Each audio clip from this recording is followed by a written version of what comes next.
In previous lecture, we have discussed what is descriptive research, what is analytical research, and now we will see what is fundamental research. It is same as basic research. Fundamental research is mainly concerned with generalizations and with the formulation of theory. Gathering knowledge for knowledge sake is termed as pure or basic research. The purpose of the fundamental research is to gather knowledge, to pure knowledge, we can say that, and the basic research is directed towards finding information that has a broad base of applications and thus adds to the already existing organized body of scientific knowledge. Means already there is a scientific knowledge or existing knowledge, and you are adding more knowledge to this term or to this scientific body of knowledge, then we can say that it is the fundamental research. Okay, this research mainly concerns some natural phenomena or relating to pure mathematics are the examples of fundamental research. Okay, even though you take any good discoveries or the various laws, you will find that first you have to prove it mathematically, especially science related laws, and then you have to prove, then you have to do experiments, then only you will able to generate a theory or formulas. For example, Newton's first law, Newton's second law, you have to prove mathematically, and then you have to verify it, and then you have to convert these into theory. Okay, even if you take Einstein's theory, I is equal to mc square, first he has to prove mathematically, okay, this fundamental or main research, then you have to work for the, you have to prove it, okay, experimentally or analytically. Okay, fundamental research is the generalization. You have to gather a knowledge, you have to understand, you have to understand the phenomena, you have to formulate the theory. Okay, here the theory or theory building is a very vast subject. Here only you have to means here our purpose is to understand the type of research. Okay, and fundamental research, or we can say that basic research or pure research. Okay, then next is applied research.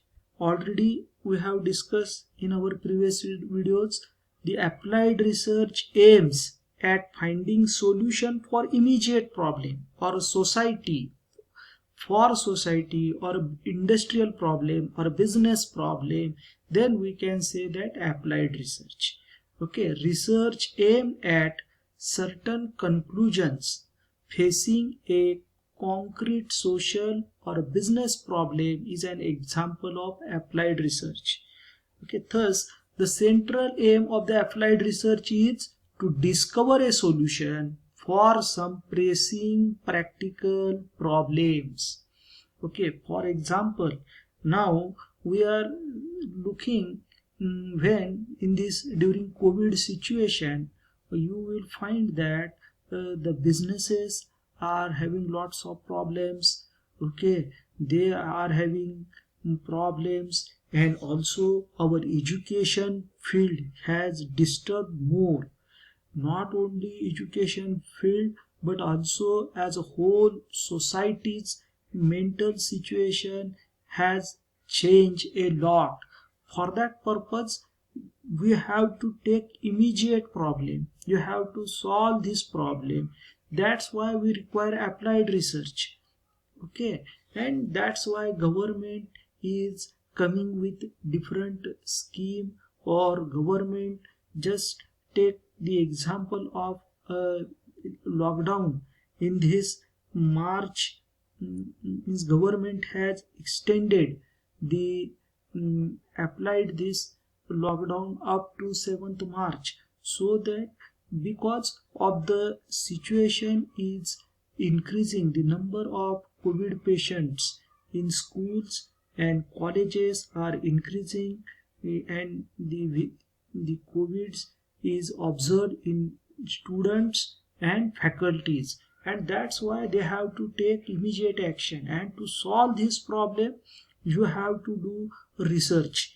Okay, and based on that, you have to give some practical solution. Okay, whether it this solution or the way you are identifying the problem and the solving the problem may not add knowledge to the uh, body of the knowledge, but it will solve the problem of society. Then we can say that applied research. There are various simulation tools, surveys, and various the existing data are used to you have at the same time you have to face the you have to take care of public health, as well as you have to understand that your economy or your day to day economical uh, growth should not be disturbed, and you have to manage all these things. That's why the government, the education institute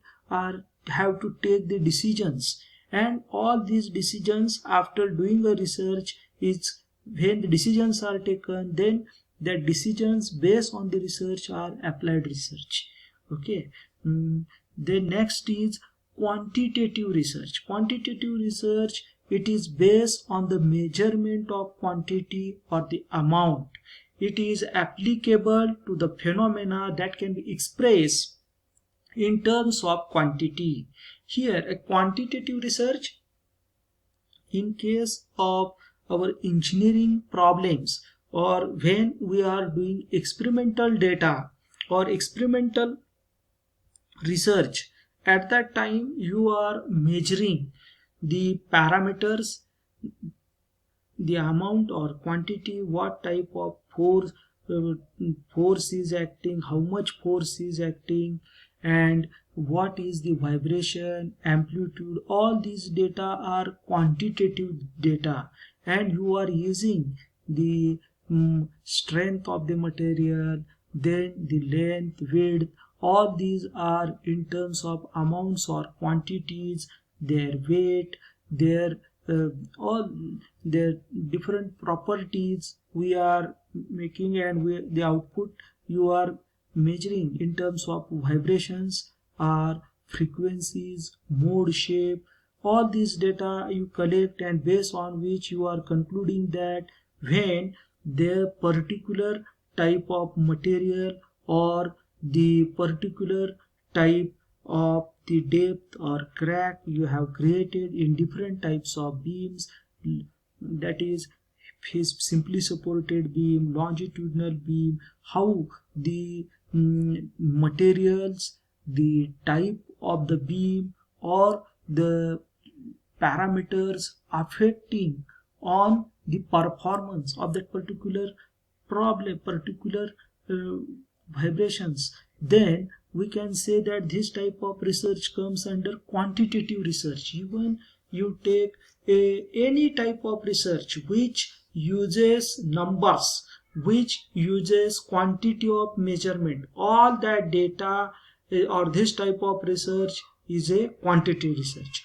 Mostly engineering research is a quantitative research. Many pure mathematical research is a quantitative research. But when some research are there which uses not only quantitative data but also qualitative data. Okay, qualitative data is perception. Qualitative data, the color, the what we can say, qualitative data, the phenomena is concerned with qualitative phenomena involving the person's attitude or perception, then we can say that qualitative research. For example, suppose when someone has asked you whether what you like in this product, or if I add this thing, how much you like this product, means this type, means you are asking for their attitude or opinion, then it's come qualitative research. We are not measuring it, we are not measuring in terms of quantity, just like length, width, the depth, surface roughness, okay, all these you are measuring in quantity. But if you are even cost, you can measure it in quantity. But if you ask how you like, or uh, are you satisfied with the things, then it comes under opinion thing, whether you like the product better, better, good, best. If you are asking in terms of this, then it's a qualitative research. Okay. Quantitative research, it involves numbers. Just once again you say, we will revise, though the research can analyze the various factors which motivate people to behave in particular manner, or make people like or dislike a particular thing, then this type of research is a qualitative research. And it may be stated that, however, to apply qualitative research in practice, it is relatively a difficult job, and therefore while doing such research one should seek guidance from experimental psychologists.